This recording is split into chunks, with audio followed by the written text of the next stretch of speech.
Pilha de Gibis.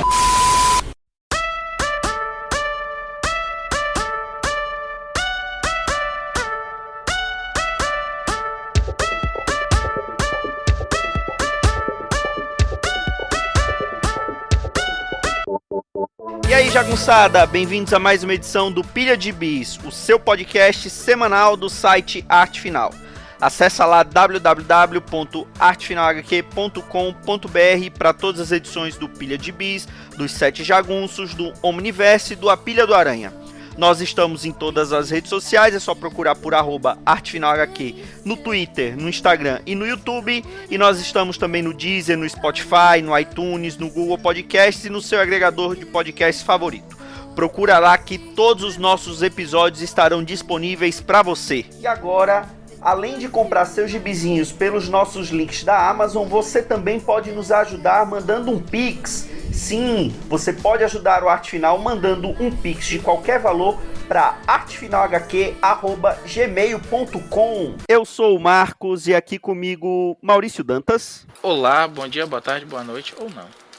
E mais uma vez aqui com a gente, André Facas. Aqui ao vivo acompanhando minuto a minuto por transmissão via satélite, onde está o piloto externo de caminhão. Olha aí. É o meme que se tem uma coisa que a gente ainda consegue sorrir é com isso, né? Com os memes produzidos pelos bolsominions que ainda sobrevivem por aí. Exato, estamos vivendo aquele seriado Walking Dead, né?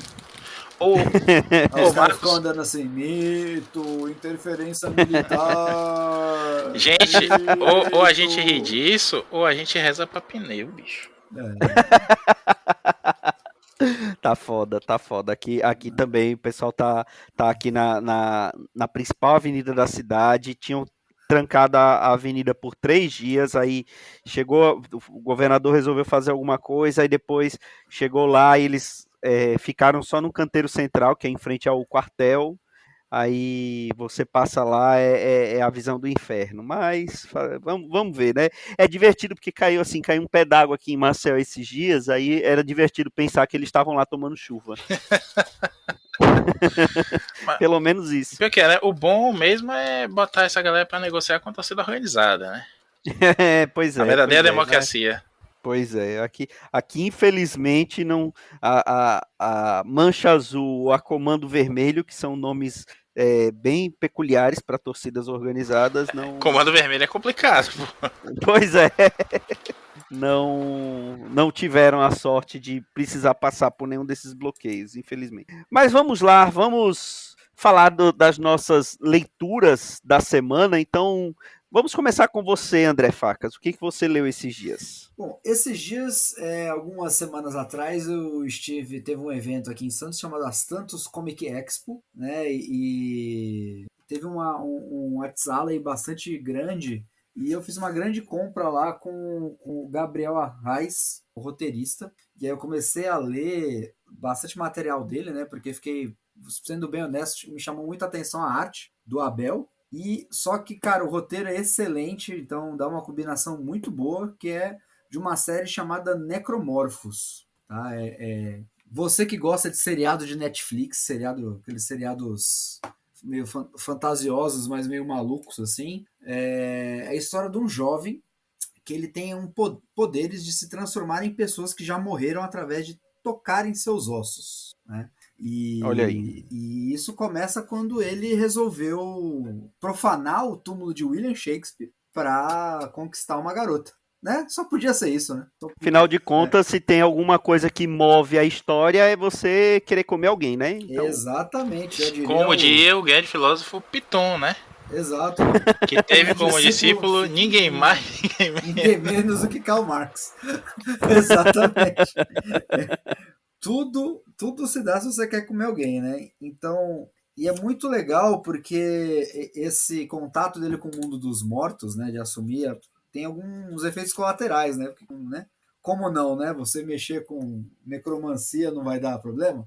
Tem que dar, né, amiguinho? Você não tem história. Então, cara, muito legal porque ele enfrenta algumas criaturas que vêm do além atrás dele, tipo, se manifestando em pessoas que estão ali no ambiente. você tem o próprio Shakespeare tomando o corpo do moleque, né? O moleque tendo apagões e o Shakespeare, né, invertendo a posição, né? Em vez de ele assumir a forma do Shakespeare, o Shakespeare assume o corpo dele e você descobre que o Shakespeare é um filho da puta. E, cara, e o moleque ele vai se consultar com o espírito de Bukowski pra ver se livra do Shakespeare, cara. Mas ele só faz decisão ruim também, né? Impressionante. Cara, exatamente. E eu gostei bastante porque a arte é bem legal, assim, é uma arte preto e branco, né? Tons de cinza. Você vê que é uma arte, lógico, do lado indie. Já não é o Abel que a gente vai ver aí desenhando o Batman atualmente, né? É um Abel um pouquinho menos refinado ali, uma arte muito mais estilão indie, sujo. Esse Abel que desenhou, esse Abel BR tá desenhando o Batman? Tá desenhando o Batman. Porra, não sabia, olha só. Eu conheço a arte dele justamente dessas compilações BR de terror, principalmente, que saem aqui no Brasil, seja independente, seja ali pela editora Draco. Eu tenho alguns gibis desse que eu pego na CCXP. Tem um tempo que não pega, afinal, tem um tempo que não tem CCXP, né? Uhum. Mas vamos ver, esse ano voltarei lá na CCXP, provavelmente quando voltarmos a gravar, vou ter gibis brasileiros para falar lá também. Exato, ele desenhou, ele tá desenhando uma série chamada Rogue Sun também, né? E desenhou começou como filhinho da Arlequina também, né? Então você vai ver ele e ele vai começar, talvez tenha dado um spoiler aqui, não poderia falar, mas tá aí ele indo os títulos do Batman, cara. E é uma arte muito legal. A trama é muito boa, é meio maluco assim, né? Tipo, você vê que tem grandes interesses, você vê que as divindades se apresentam, né, usando os humanos como peões, né, num grande jogo cósmico, né? Inclusive os espíritos mais antigos, como o próprio Shakespeare, jogam esse jogo, né? Porque são adorados. Então, cara, assim, para quem gosta daquelas séries de quadrinhos, um quesinho de seriado de televisão, essa aqui é recomendadíssima, assim. Eu não duvidaria nada se num futuro próximo não virasse de fato um seriado. Tá? Eu acho legal essas séries brasileiras, assim, a qualidade tem aumentado muito, principalmente depois do Catarse, algumas editoras, como eu falei, a Draco, que basicamente só investe em material autoral, material brasileiro e autoral. A qualidade em si tem aumentado muito, né? Uhum. Mas assim, a gente já falou por aqui também, mas quando tem esses encadernados, essas compilações, do mesmo jeito que tem muita coisa bacana, também tem muita coisa ruim ali no meio. Mas, pelo que eu lembro dos desenhos do Abel, do roteirista eu não sei se eu conheço, mas os desenhos do Abel, eu lembro que eu sempre gostei muito da arte dele nessas compilações, né? Então, e a premissa do que você me falou aí me chamou a atenção. Talvez eu procure esse gibi lá na CCXP para poder ler, Cara, porque eu vou te falar uma parece coisa. interessante. Como eu peguei isso físico, né? Cara, eu tô bem impressionado com o material, a qualidade do material, a qualidade do papel, a qualidade gráfica, né? Tipo, as escolhas de cor. Eles fizeram estão em produção uma outra mini chamada Savants of Sounds, que aí já é colorido, né? Tem, cara, a arte é um upgrade bem considerável do Necromorphos, né? Tipo, a arte é muito, muito mais trabalhada ali, que fala sobre o espírito dos sons, né? E eu troquei uma ideia com o Gabriel durante um tempinho, né? É legal esses eventos pequenos que você tem uma proximidade com o autor, né? É como se você estivesse conversando com o dono da padaria ali, tipo, um tempinho ali mais sossegado. E ele é um cara que gosta muito de música, né? Então eu tava com a camisa do Rockin' Thousand que eu fui no show e a gente ficou trocando ideia há muito tempo e as tramas que ele traz nessas duas minis são muito interessantes. Fala muito de cultura pop, fala de uns temas legais, assim, tipo assim, é muito fora da casinha do que a gente tá acostumado, né? Se você tá acostumado a ler muito super-herói ou gibi infantil, Turma da Mônica, alguma coisa do tipo, você vai quebrar a cabeça, assim, tipo... Pra quem tá com saudade dos títulos clássicos da Vertigo, puta, uma ótima opção. E esse gibi aí é independente ou é da Draco? Ou é de alguma É editora independente, pequena? RQT Comics, da Forja dos Quadrinhos, e você acha ele no rqtcomics.com, e cada edição ela é financiada via Catarse. É Ah, o que você mesmo legal. falou, tipo assim, então cada edição que sai é financiada pelos próprios leitores, né? Ah, bacana. Os links estarão aí no post e vou procurar isso lá na CCXP também, porque fiquei bem interessado com essa premissa. O Maurício não é muito fã de quadrinho nacional, não. O Maurício é. Não é culpa minha não, viu? Eu já fui forte entusiasta do quadrinho nacional e já briguei por conta disso. Briguei mesmo, infelizmente. Mas não, o quadrinho nacional me afastou dele. O problema é mais meu do que o quadrinho nacional. Hoje a gente tem uma cena muito melhor do que tinha antigamente, óbvio. Não quero questionar isso não. Mas hoje eu acompanho pouco mesmo. Confesso, já confessei isso em outros programas que a gente falou de binacional. E aí eu faço um meia-culpa, eu devia estar fazendo mais. Agora, não sabia que o Abel tava indo pro Batman. Vai ver, o Facas aí tá inclusive dando informação privilegiada. Olha aí. Porque eu sei que ele tá no Rogue Sun da Boom, que é Sim. do Ryan Parrott, que tá Nosso fazendo. Ryan Papagaio. Ryan Papagaio, exatamente, lá de Power Rangers e tudo mais. Sim. Que é um baita gibi que já tá expandindo ainda, na verdade, né? Vem do universo ali de Radiant Black, agora tem o Radiant Red, se não me engano, já tem outros títulos também. Tá sendo criado ali um microcosmo de gibis que parece muito interessante. Eu li o comecinho, gostei bastante, mas é aquela coisa que a gente pensar, deixa acumular um pouquinho e aí eu leio de vez. E aí a gente se atrapalha todo e quando vê já tá na edição 30 e diz, meu Deus do céu, e agora? Como em breve eu farei uma viagem de ônibus bem longa, lá das suas 14 horas, então eu acredito que deixarei pra lá esse gibizinho aí, essa sequência de gibis. Mas a arte dele é muito bacana mesmo, não conheço o material, confesso.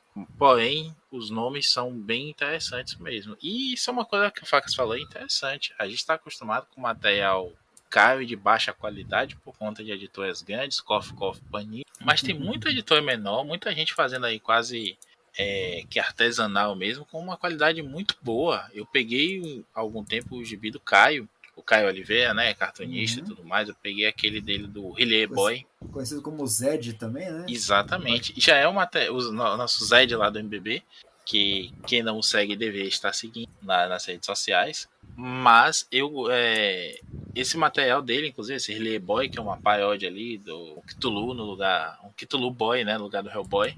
E é um material que já tem alguns anos e tem uma puta qualidade gráfica, um baita cuidado, assim, com o produto final em si. Tenho várias críticas editoriais aqui, já falamos disso, né? Como os artistas muitas vezes acham que não precisam de editor, não precisam de gente mais Sim. afeita tecnicamente àquela coisa, assim. Sou advogado, você bem disse, o advogado acha que é contador, engenheiro, recepcionista, arquivista, tudo mais, né? E o artista também sofre desse mal aí do ego do eu sei mais do que todo mundo, quando devia contratar a gente para cuidar dessas coisas. Quando isso é feito, ou quando o próprio artista tem um tino maior, um cuidado maior, você vê materiais muito bem acabados, ainda que não sejam tecnicamente perfeitos e tudo mais, mas muito mais bem feitos do que o que a gente vê aí de produção, entre aspas, profissional em larga escala. E isso é legal demais de ver, surpreende mesmo. Não deveria, mas surpreende. Eu confesso que eu acompanho o Maurício nisso que ele falou, tudo até, né? Primeiro lugar, falando do Caio Oliveira, eu acho que tem que acompanhar também. É um cara que, para mim, hoje, em questão de tirinha, é top 3 da atualidade, junto aí com. Sim. Junto aí com o Paulo Moreira e com o. Caraca, fugiu o nome dele agora, do Sábado Qualquer. O Carlos Ruas. Ah, tá. Eu colocaria o Salimena também. Mas eu acho que o Salimena, ele já é meio que o concurso, né? Já chegou nesse estágio, eu acho. Tipo, mas a galera que, o pessoal, quem não acompanha, deveria acompanhar já. Tipo, acho que o Carlos Ruas também tá chegando nesse nível já. Sim. Mas o Paulo Moreira e o Caio, cara, quem não tá acompanhando tá errado, melhore, para não ser criticado novamente. Sim. E aí, eu confesso que a maioria das temáticas dos quadrinhos nacionais não me atrai. Como consumidor mesmo, tipo assim, não é uma história que eu leria, sabe? Normalmente. Mas é aquele negócio, tipo, às vezes você tem alguma coisa que chama a atenção e aí você resolve dar uma chance e aí você é surpreendido positivamente, né? Por muitas temáticas, com muitas coisas novas. E, lógico, também, né? E o material gráfico nem se fala, cara. Ele já teve um salto de qualidade aí nesses últimos anos que É bem surpreendente para quem não acompanha até. E é aquele negócio, eu acho que a gente, enquanto o mercado brasileiro está se consolidando com um modelo mais europeu ali de álbuns, de edições únicas, né, temáticas mais fora da casinha do que um modelo de produção industrial americano, né? Que é muito bom, por sinal. Sem dúvida. Assina embaixo. Só Concordo também. me permita uma parte, Marcos. Não lhe dou a parte. Não lhe dou a parte. Sei que você ia dizer não permita uma parte. Sei que você é ouvinte do Medo e Delírio, assim. Sim, sim. Vamos de novo, só pelo prazer. Me permita uma parte, Marcos. Eu não permito a parte, não permito. Mas eu vou falar mesmo assim. Recentemente eu acompanhei aqui no Twitter um cartunista americano que faz entrevistas em quadrinhos, né, com outros artistas e tudo mais. E ele fez uma série com cartunistas brasileiros. Ele descobriu os cartunistas brasileiros recentemente por conta de alguns cartoons de teor político. Ficou impressionado com a politização dos cartoons, uma puxada para um humor inteligente, não escrachado e ter uma mensagem, né? E o cara ficou fã de gente como o Laerte, obviamente, né? E outros tantos. Bobo ele, né? Não tem como, né? Não tem E como. é Jason Novak no Twitter. A arroba dele é HACK Cartoonist. E fica a dica aí, tá fácil de achar, não só esses tweets aí que ele fez com as entrevistas em quadrinho com essa galera brasileira, como outros também que ele fez com gente americana e tudo mais. E tem algumas coisas que são muito bem faladas pelos cartunistas também, né? Sobre como é muito fácil você trazer para achar aqui no Brasil pela Amazon e pela internet, enfim, muita coisa americana, e é difícil achar lá coisa brasileira porque não há interesse editorial mesmo e de público. Então, apesar de curtinhas, são bem interessantes as entrevistas porque os cartunistas, os caras são bons, né? Sim. Então, os caras não só fazem como eles pensam sobre essa produção também, e vale a pena acompanhar. É coisa pouca, mas vale muito a leitura, sim. O link vai estar aí no post. Bom, eu vou falar de um gibi que eu já falei dele pelo menos uma vez aqui. Falei num episódio proibidão de carnaval, mas vou falar dele sem ser num episódio desses, porque chegou ao fim, que é gigante, né? Aquele mangá da atriz pornô de seios enormes que consegue ficar gigante. Sim, essa é a premissa do mangá. E ele finalmente chegou ao fim. A Panini publicou recentemente o 10º e último volume da série. E é o autor do mangá é o Hiroya Oku, que é o mesmo autor. Lá ele, né? A minha quinta série interna, saúdo a sua quinta série interna. Vamos chamá-lo só de Hiroya Oku. Hiroya Oku. Okivis, né, Maurício, como bom baiano. Na Bahia é Okivis. A pronúncia é essa. E ele é o autor de Gantz, né? O Maurício que sempre exaltou que ele também é o autor de Gantz. E chegou ao fim, finalmente nós descobrimos o por que a Papico consegue ficar gigante, a origem daquele site que a pessoa o resultado da enquete, por mais maluca que seja, acontece. E ele tem um final tão maluco quanto o começo, né? É contado ali nos últimos volumes que um computador de uma inteligência artificial é que está por trás disso tudo, né? Que era essas inteligências artificiais assumiram o nome e a aparência de Sócrates e Platão, e eles estão no espaço, numa nave, e eles estão fazendo exatamente isso, estão fazendo várias experiências com a humanidade. E aquela equipe que viajou no tempo para poder ajudar ali a combater são de um período em que a humanidade está quase extinta devido a esse computador, e eles voltam no tempo para poder tentar destruí-los antes que eles detonem a humanidade. Então, o penúltimo volume acaba com uma bomba atômica sendo enviada pelos Estados Unidos até essa nave que está em órbita, e a Papico e esses guerreiros temporais estão nessa nave. E aí, para poder destruir a nave, e a Papiko acaba morrendo, né? No último volume mostra que eles encontraram vestígios dela nos destroços da nave que caíram, tal, e fica mostrando que ela realmente morreu ali. E aí o Rei Kun, né, que é o adolescente que ficou apaixonado por ela e que ela ficou apaixonada por ele, tá ali inconsolável, tal, e ele acaba, quando vai na casa dela para poder ajeitar as coisas, tal, descobre o negócio que dá a viagem no tempo. Ele acaba descobrindo um outro dispositivo e ele acaba voltando no tempo. E nisso que volta no tempo, não existe mais o site, a Papiko ainda está viva e ainda faz filme pornô, só que ele não tem mais o contato dela. Só que antes dela embarcar para poder encontrar essa inteligência artificial nessa nave, ela fala que ela vai encontrar ele onde quer que ele esteja, onde quer que ela esteja, ela vai encontrar ele. E ele perdeu o contato, é como se ele tivesse voltado no tempo e obviamente tudo aquilo não aconteceu, mas ele tem ainda a lembrança de tudo aquilo. Mesmo ele voltando, sendo adolescente e tal, ele acaba se tornando um cineasta, que era isso que ele queria no início do filme, ou no início do mangá, ele acaba realmente se tornando um cineasta e ele acaba se tornando um cineasta famoso, tal, e ele acaba convidando a Papiko para participar de um filme dele. Só que o filme é justamente a história deles dois, né? E ele tá contando a história que aconteceu, que ele viveu.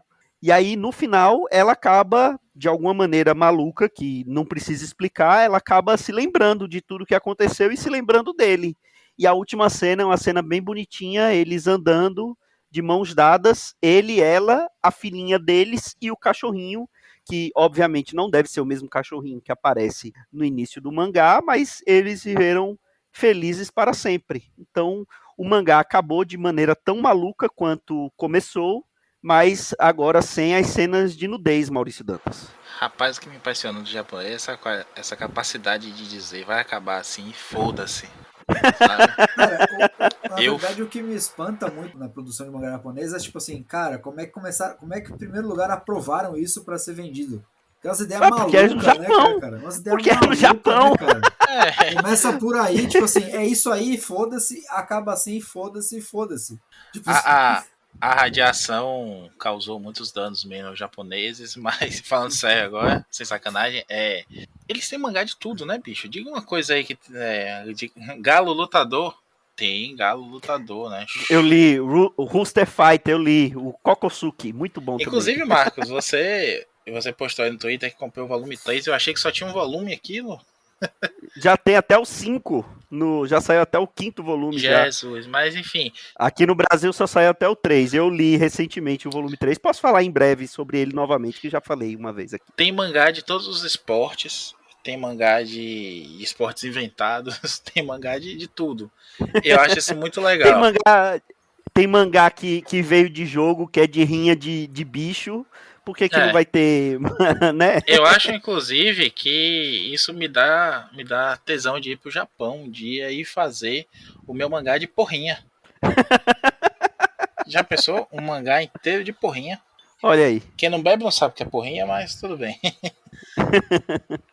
Chama porrinha aí também, Facas, ou chama de outra coisa? É porrinha, que é porrinha. Então é um fenômeno nacional mesmo, que eu saiba. Também conhecido como porrinha, sem o ó. Porrinha. Se você não quer falar porrinha, você pode falar porrinha ou simplesmente palitinhos.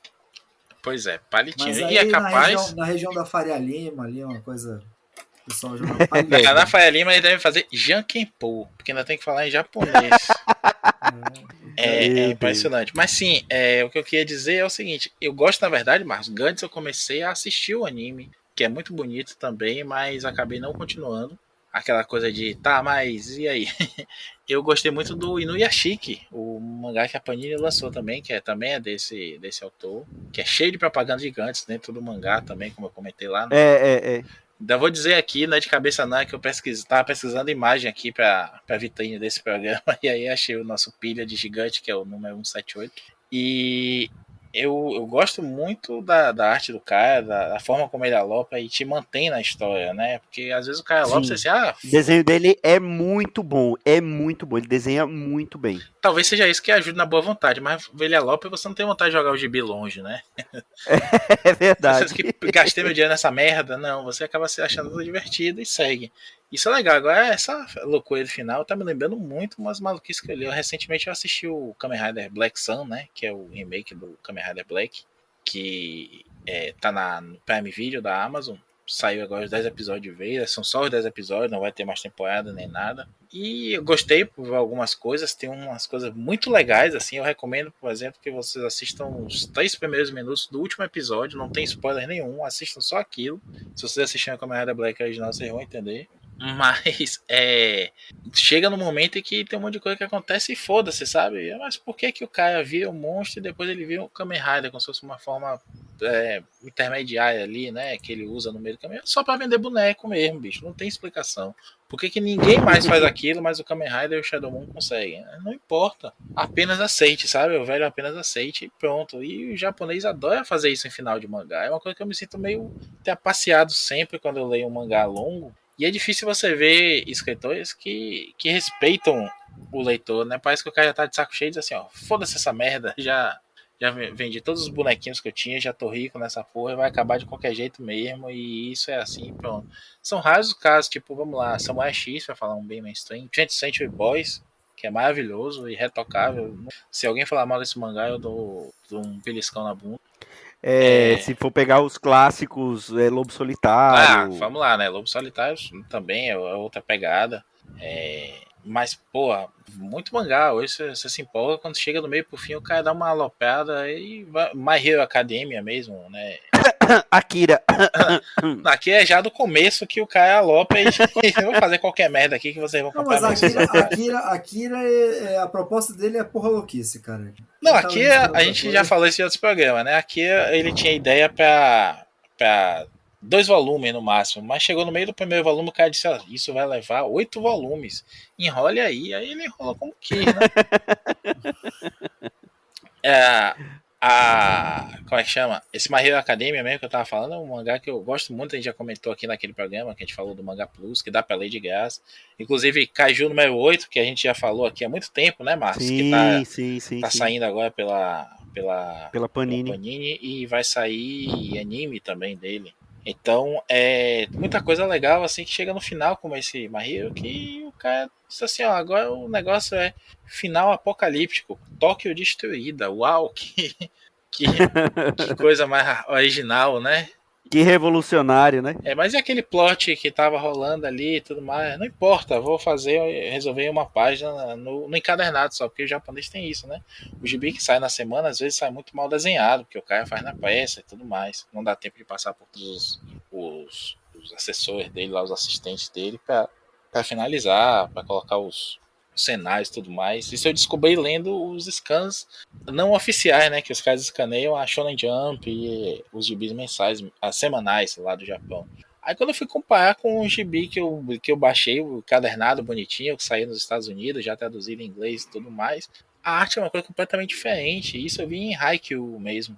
Eu sempre elogiei o traço e tinha gente me dizendo assim, mas quem acompanhou o semanal não curtia. Eu fui ver por quê, né? E realmente eles conseguem fazer DLC da história mesmo, né? Tanto mudando diálogos quanto mudando quadros inteiros, assim.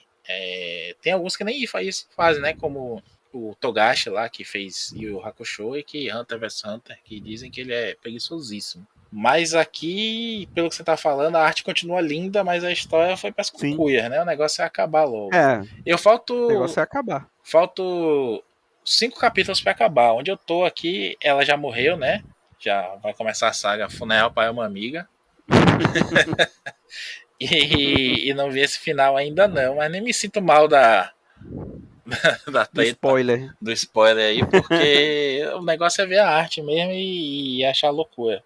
Agora convenhamos que não é incomum isso acontecer com os mangás, diferente com os gibis de uma maneira geral, né? Vamos ser sinceros. É verdade. A escola, a Bom, escola japonesa de fantasia é foda-se mesmo. pode É isso crer. aí mesmo, e tipo, não gostou, me processa, que eu tenho conta pra pagar, entendeu? Tipo, É basicamente isso, basicamente isso. Como eu falei, mangás malucos são os melhores. sim. É, e você, Maurício Dantas, o que que você leu esse dia? Rapidinho, peraí. Não leu nada. É isso, então chegamos ao fim de mais um Pilha de Bis. Peraí, rapaz, peraí. Tá acabando. Não, a Bia tava me pedindo ajuda aqui com o carregador do fone. Eita. Ela tá tirando uma dúvida a respeito do galo gigante. Marcos, eu vou salvar agora aqui os cliques nesse podcast, porque vocês só estão com coisa underground, né? Já sei, vai falar de Batman. Quase. Tente de novo. Ah, se não é de Batman, é Homem-Aranha. Exatamente. Eu Olha aí. voltei. Porque é uma história engraçada, né? O encadernado tá saindo agora um Complete Collection. Collection foi foda. Tá saindo um Complete Collection do Arquivos Secretos do Homem-Aranha, né? O Untold Tales of Spider-Man, que aqui veio como Arquivos Secretos, que fez sucesso na época ali, na rebarba da saga do Clone. É uma boa sacada da Abril, porque a gente via gibizinho clássico do Aranha, né? No meio daquela loucura toda de saga do Clone, a gente via o Peter sem aqueles grilos todos os anos 90, sendo um Homem-Aranha divertido. Para quem não lembra, para quem não conhece, é escrito pelo Kurt Busiek e com arte do Pat Olive, que é uma arte que evoca Sim, bem uma sim. coisa mais antiga, mais clássica, assim, né? Aqui fez um sucesso considerável até, né? Rendeu a publicação até num anual do Aranha, que foi feito só com as histórias desse gibi para adiantar. Não saiu tudo aqui, salvo engano, não saiu as 25 edições. São 25 edições, mais 2 anuais e uma edição menos um daquele mês do flashback, né? Sim. Que acho que não saiu aqui também, essa não. E é um gibizinho, é isso, você passa entre as histórias antigas ali, mais ou menos da fase do Stan Lee com o Dítico, o finalzinho do Dítico, o comecinho do Romitão. E são histórias que complementam mesmo nessa pegada que a gente vê hoje sair muito, né? Aquele Homem-Aranha Simbionte Homem-Aranha, não sei como é que ficou aqui, que a gente já comentou no programa também do Peter David com o Greg Land. Se passa entre histórias clássicas da época do uniforme do simbionte, né? Quando o Homem-Aranha estava com o uniforme alienígena no corpo e outras coisas que aconteceram ali entre as edições que a gente leu na época. Não conflitam com a cronologia, mas acrescentam elementos. O Bills aqui, por exemplo, acrescentou alguns personagens que ele veio resgatar depois, outras pessoas usaram também. Mostra de outro ângulo lá que a Mary Jane já sabia, né? Uma revelação que aconteceu nessa fase do uniforme negro, que a Mary Jane já sabia há muito tempo que o Peter é o Homem-Aranha. Então, nesse anual mesmo, a gente vê a Mary Jane vendo o Peter chegar como Homem-Aranha de roupa mesmo, de aranha em casa, e aí que ela descobre, enfim. Ele amarra na cronologia, cria coisas novas, tem um vilão incinerador, que inclusive entrou depois na cronologia, né? Ele aparece ali. E, enfim, é um gibi bem gostoso de ler, tem aquela coisa dos recordatórios mais pesados, né, emulando a época mesmo, mas é o Kurt Busiek, né? Ele sabe pegar a coisa da cronologia, a pegada do personagem mesmo e fazer histórias legais. Eu voltei a ler porque eu fui tentado, na verdade, pelo Vitor Azambuja, Saudoso. saudoso, ele Saudoso. que caminha entre nós lá, ele, em nossos pensamentos sempre, os puros e os imundos. Ele está no mesmo lugar que está o Piranha, o saudoso Piranha Pois é, no também, o Pilha limbo, do né? Aranha. Outra dimensão. Mas, inclusive, esse é um dos motivos para eu estar falando de Homem-Aranha hoje, é que é saudade de falar. Eu estou totalmente proibido de falar de sagas grandes, né? Mas posso falar pontualmente.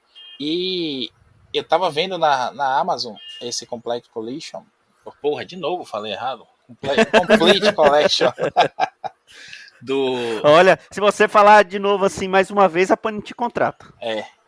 Não, Conversation is not my forte. Conversation is my passion. A meme da bolsinha. Eu não tava pensando em comprar, ele tava lá aparecendo algumas vezes para mim como recomendação, aí ele deu uma baixada, eu botei no carrinho para acompanhar, ele chegou num preço muito bom alguns meses, e aí eu fiz, opa, amanhã o cartão vira. Quem nunca, né? Volta no dia seguinte e voltou a R$ 240 o negócio. Aí eu fiquei puto e disse, agora eu também não quero mais. Botei o bico bem grande, chorei, né? Bati o pé e disse, agora eu não quero mais. E de novo, aí eu decidi, não, agora eu vou ler em scan mesmo e foda-se. Agora, de novo, ele tá sempre aparecendo para mim como sugestão na Amazon. Quando baixa o preço, já está de novo por R$ 140. Mas eu já disse, se baixar para R$ 100, eu compro. Olha aí. Agora, ai da Amazon não te obedecer, né? Atenção, Jeff Exatamente. Bezos. Atenção, hein? Agora, não desafio você, Jeff Bezos. Quero ver se você é homem mesmo, Bezos. Ele é capaz de fugir para o espaço para não cumprir esse desafio do Maurício Dantas. Aí eu, então, o seu ouvinte aí, né, que é fã do programa e gosta muito da gente, que se condoer com a minha situação aqui, quiser doar, eu aceito também. Olha aí. Eu lembro dessas histórias do Arquivos Secretos quando saía realmente ali no...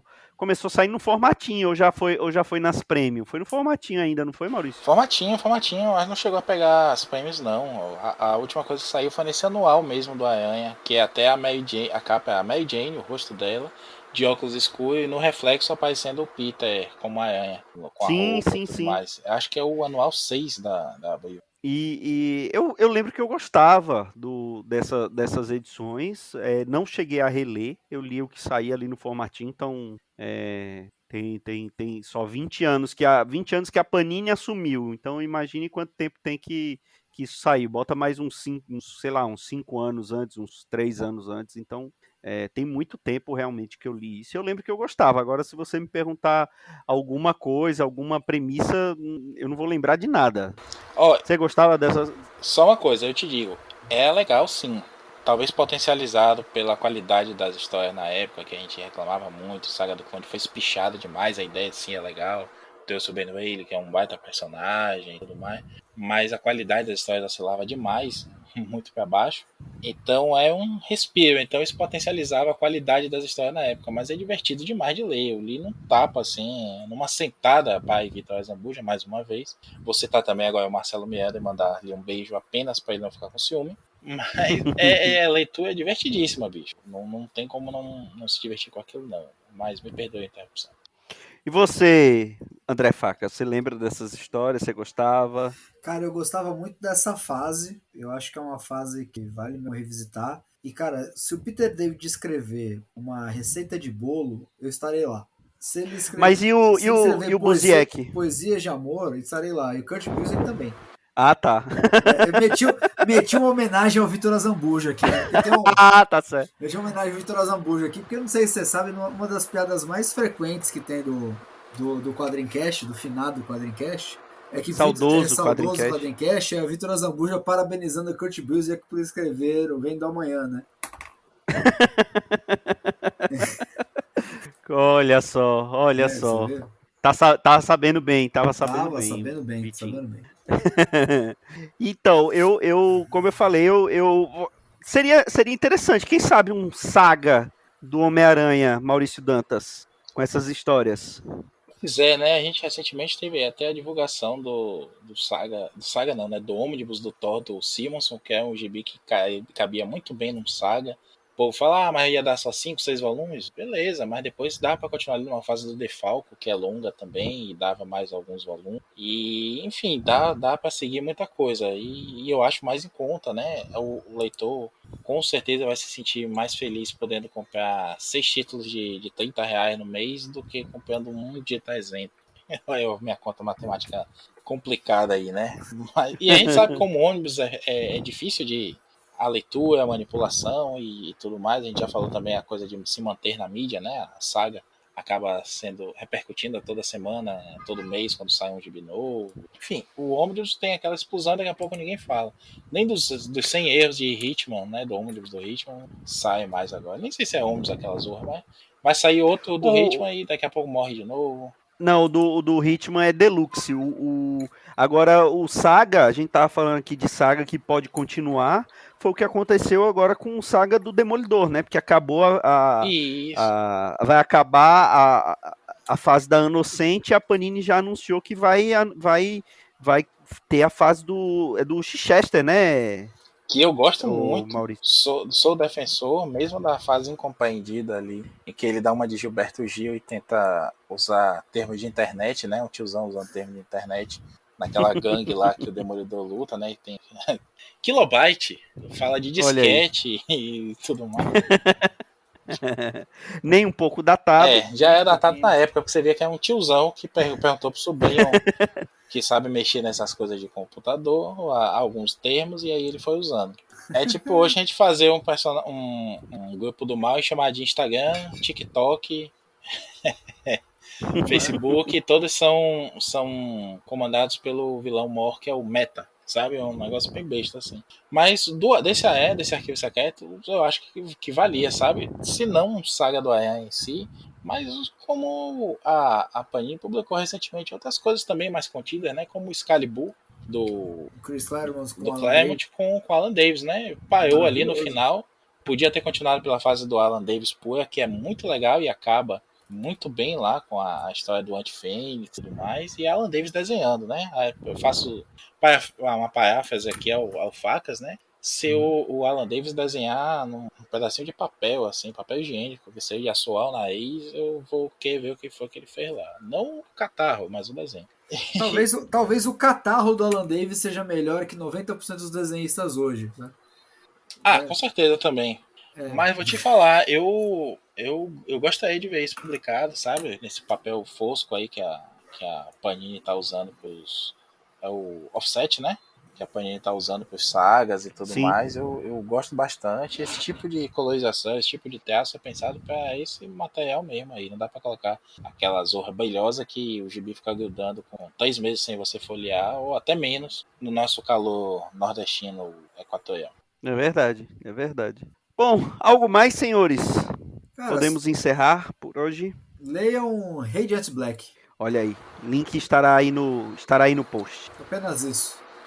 Muito bom mesmo, viu? Recomendo e vou continuar a leitura. Olha aí, quem sabe futuramente voltaremos e falaremos com um pouquinho mais de detalhes sobre esse gibizinho. Digam aí nos comentários o que vocês querem, se vocês querem agora ver no isso. Pilha a gente vai fazer a técnica Marvel, que o Pilha nunca vai ser sobre o que a gente está falando agora, assim o próximo.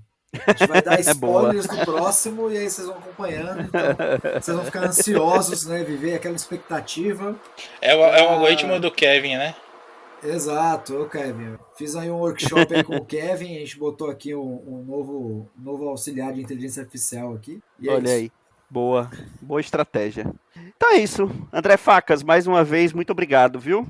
Não, muito de nada, eu já falo que o problema é deixar a porta aberta que a gente sempre volta. E, pois é. Né, quando a gente fala umas groselhas, às vezes a gente fala muito, às vezes a gente fala pouco, e às vezes na groselha não é nem de groselha, pode ser de outras frutas também. Recentemente descobri esse mundo e é muito bom. Maurício Dantas, você não tem por onde escapar, é aqui mesmo. Né? Infelizmente, coffee. Mas estamos aí, contem comigo sempre. E já que o Facas falou de groselha, eu gostaria de dizer que eu descobri Ginger Ale, que eu sempre achei que era uma bebida alcoólica por conta do que a gente ouve nos seriados americanos. Mas não, é um refrigerante de gengibre. Refrigerante. Muito gostoso. E pode ser, e é usado para fazer um drink muito bom chamado Moscow Mule, muito bom também. Fique à vontade esse para Moscow provar. Mule que você gosta aí, é disso, sim. Vende lá na pré-nudismo, esse é gostoso. Que loucura. Muito bom. Olha aí. Então é isso. Com essas dicas de drinks, de groselha a Moscow Mule, passando por Ginger Ale, a gente fica por aqui. Até a próxima semana com mais um Pilha de Bis. Um grande abraço e tchau.